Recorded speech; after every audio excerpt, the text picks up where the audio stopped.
Bonjour et bienvenue à une nouvelle capsule éthérique de Montréal Hanté. Je suis votre hôte Dr Mab et aujourd'hui nous vous parlons du belvédère Camillien Wood.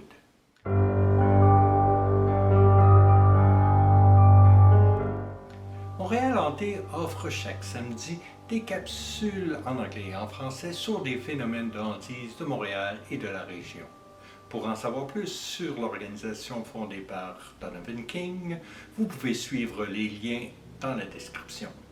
S'il s'agit de votre première vidéo de Montréal Hanté, bienvenue et nous espérons que vous resterez des nôtres pour la suite.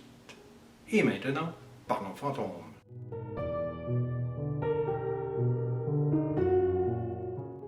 Le belvédère du Mont-Royal, hautement penché sur le flanc nord-est, est un lieu charmant. Avec ses escaliers sinueux et ses versants boisés, l'endroit est orné de bancs, lampadaires et télescopes. Le belvédère offre des vues incroyables sur le stade olympique, le pont Jacques-Cartier, le fleuve Saint-Laurent et les quartiers Mont-Royal et Myland. Nommé d'après Camillien Wood, le maire coloré du temps de la Seconde Guerre, ce charmant poste d'observation aurait un côté sombre et peut-être parfois un endroit très dangereux. Plusieurs couples, touristes, étudiants fêtant leur remise de diplôme ont rapporté avoir vu des étrangetés sur l'escarpement derrière le belvédère, à la frontière du cimetière protestant. Bien que le plus connu des spectres soit celui d'un guerrier algonquin, toutes sortes d'apparitions ont été vues sur cet escarpement hanté, apeurant les observateurs plus bas sur le belvédère. Pour empirer les choses, il y a eu plusieurs morts à cet endroit, des gens qui sont tombés sur les fortes déclivités du Mont-Royal. Pour commencer avec l'histoire du lieu, le belvédère Camillien Wood fut créé en 1958 lors de la construction du chemin du même nom, dont les travaux avaient requis une loi spéciale. Suivant l'ancienne route du tramway 11 de 1930, il relie le parc au Castor, au sommet du mont, à l'avenue Mont-Royal sur le plateau. Toujours un endroit populaire, le belvédère Camillien Wood fut rénové puis amélioré en 1996 par Wendy Graham, architecte paysager lauréate, ce qui augmenta son attrait romantique, d'où sa réputation de belvédère des amoureux. À 4 occasions, le flamboyant et populaire Camillien Wood fut maire de Montréal. C'était un progressiste qui voulait des aménagements sur le Mont-Royal, telle la construction du lac au Castor pendant la Grande Dépression.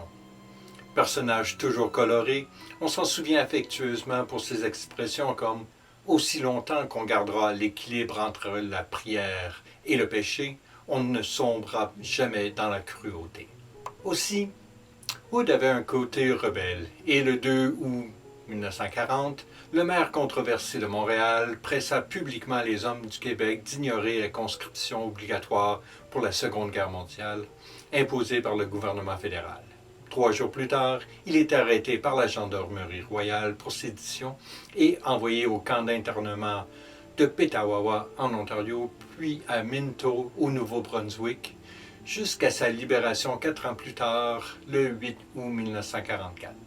De retour à Montréal, il est acclamé par une foule de 50 000 citoyens et remporte facilement la réélection cette année-là. Même après sa mort en 1958, le vieux maire reste flamboyant, étant enseveli au cimetière Notre-Dame-des-Neiges dans une réplique en marbre du tombeau de l'empereur Napoléon. Des années plus tard, Jean Drapeau baptisera du nom de Wood le nouveau chemin et le belvédère, un geste vu comme ironique par plusieurs citoyens parce que Wood avait été longtemps l'opposant de tout chemin sur le Mont-Royal.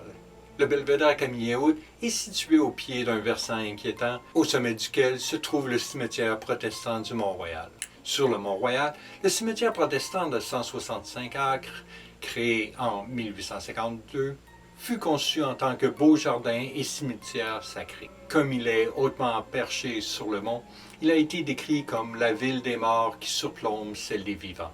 Attenant, celui-ci en est un plus large, le cimetière catholique Notre-Dame-des-Neiges, établi 2 ans plus tard en 1854. Jadis terre arable, ces cimetières sont conçus selon l'idée parisienne qui veut que les cimetières soient également de beaux parcs. Les 2 cimetières énormes manquent de plus en plus d'espace. Celui de Notre-Dame-des-Neiges contient près d'1 million de tombes, tandis que le plus petit cimetière protestant en aurait 1662. Ensemble, ceux-ci constituent les plus grands cimetières en Amérique du Nord. Et quand il s'agit d'activités paranormales, le cimetière protestant est réputé pour être le plus actif des deux. Les gardes sont connus pour patrouiller ces lieux apeurants la nuit en voiture. Il est dit que non seulement des cas de vandalisme y sont perpétrés, mais aussi des messes noires impliquant des sacrifices animaux. Des apparitions se promenant dans le cimetière et se tenant sur l'escarpement ont été également aperçues aux frontières de certaines parties du cimetière. Si le plus connu des fantômes est celui du guerrier algonquin, toutes sortes d'apparitions ont été vues le long de cet escarpement, donnant les frissons aux observateurs sur le belvédère plus bas. L'île de Montréal a été habitée par de nombreuses Premières Nations au fil des années. Quand l'explorateur Jacques Cartier visita l'île en 1535, il rencontra les villageois iroquois d'Hochelaga, une bourgade entourée d'une palissade de bois située au pied du mont. Mais lorsque les Français sont revenus en 1642 pour coloniser l'île, Hochelaga avait mystérieusement disparu. D'autres nations, incluant les Algonquins, avaient vécu sur l'île des milliers d'années car l'endroit était un centre de transport et de commerce. Les Algonquins la nommaient l'île où il y avait un village. Pourquoi le fantôme d'un guerrier algonquin hanterait-il un cimetière protestant? Les paris sont ouverts. Que garde-t-il? Est-il mort jadis dans une guerre oubliée? Sa présence était liée au site de sépulture des Premières Nations trouvés sur le Mont-Royal, car historiquement, il y a eu des découvertes de tombeaux prédatant la présence européenne, souvent avec les morts enterrés en position fétale. Le cimetière protestant peut-il avoir été creusé sur un ancien site de sépulture, y perturbant ainsi les gens enterrés? Si oui, l'esprit du guerrier algonquin ferait-il son retour par protestation paranormale? Bien que personne n'ait de réponse à ces questions, l'apparition du guerrier est une des légendes les plus mystérieuses du Mont-Royal. En plus des apparitions qui fréquentent l'escarpement, il y a d'autres mystères irrésolus au belvédère. Une étrange observation y eut lieu au cours des années 90, de ce qui était peut-être un ovni. L'ancien gérant de la caverne grecque fut stupéfait d'apercevoir une sphère d'environ 3 mètres flotter dans l'air devant sa voiture garée. La sphère lévitait là plusieurs minutes devant le belvédère avant de flotter au loin vers l'est. Incapable de comprendre exactement ce qui était arrivé, l'homme stupéfait parle encore de l'incident aujourd'hui. Il y a également une infestation de ratons laveurs dans la forêt qui entoure le belvédère. Après avoir été nourris par les touristes au fil du temps, leur population a explosé, forçant la ville à placer des panneaux pour avertir les gens des rongeurs nocturnes. Selon un touriste qui avait visité le belvédère en 2016, ceux-ci, les ratons laveurs et non les touristes, peuvent être agressifs et semblent n'avoir aucune peur des gens. Ils ne cherchent qu'une chose, la bouffe. L'un d'eux aurait failli le faire tomber en passant rapidement entre ses jambes pour prendre un sac de chips que quelqu'un lui offrait. Le plus sombre élément du belvédère Camillien-Hood est que les pentes avoisinantes peuvent être très dangereuses après la brunante. Il y a 10 ans, le 23 septembre 2012, vers 1h du matin, un touriste américain de 48 ans est tombé mystérieusement du belvédère. Consterné, ses amis ont appelé le 911 pour signaler sa disparition.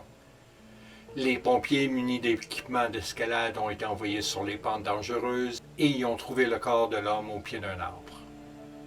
Tombé d'environ 33 mètres, selon le porte-parole d'Urgence Santé, il n'a pu être animé par les ambulanciers et est déclaré mort sur les lieux. La police de Montréal affirme que ce ne semble pas être le fruit d'un acte criminel ou de l'influence de l'alcool, soulevant des questions quant à la cause de l'incident. Bien que la chute paraisse accidentelle, les autorités n'ont pu établir ce qui l'aurait causé. Le nom de la victime n'a jamais été révélé. 3 ans plus tard, le soir de la Saint-Jean 2015, 3 personnes saoules dans la vingtaine ont été blessées après qu'elles eurent déboulé le Mont-Royal jusqu'au belvédère Camillien-Hood. Au même moment que l'incident de 2012, à 1h du matin, un jeune homme est également tombé du belvédère en déboulant plusieurs mètres dans la pente. Selon la police de Montréal, 2 jeunes femmes avaient essayé de l'aider, mais ont fini par perdre pied elles aussi et tomber. À nouveau, les pompiers spécialisés sont venus et ont sauvé les 3 qui n'ont souffert que de blessures mineures. Que les apparitions ou les ratons laveurs rapides aient quoi que ce soit à faire avec les touristes qui se blessent ou meurent reste à voir. Mais que ces chutes aient eu lieu à la même heure, cela soulève d'autres questions comme est-ce une simple coïncidence ou une hantise récurrente? Un fantôme peut-il fixement hanter ce lieu à une heure dans le but de faire tomber quelqu'un? Une chose est certaine, le belvédère Camillien-Aude n'est pas seulement connu pour être le belvédère des amoureux, mais également pour sa réputation d'être un lieu hanté potentiellement dangereux après le coucher du soleil. Voilà qui était notre petit tour d'horizon du belvédère Camillien-Aude. Si vous avez connaissance d'autres phénomènes qui s'y sont produits, n'hésitez pas à nous en faire part dans les commentaires. Si vous avez aimé, n'hésitez pas à cliquer, à vous abonner et à activer les notifications pour ne manquer aucune de nos capsules. D'ici samedi prochain, je vous souhaite une bonne semaine et gardez l'œil ouvert, on ne sait jamais ce qui se trame à Montréal.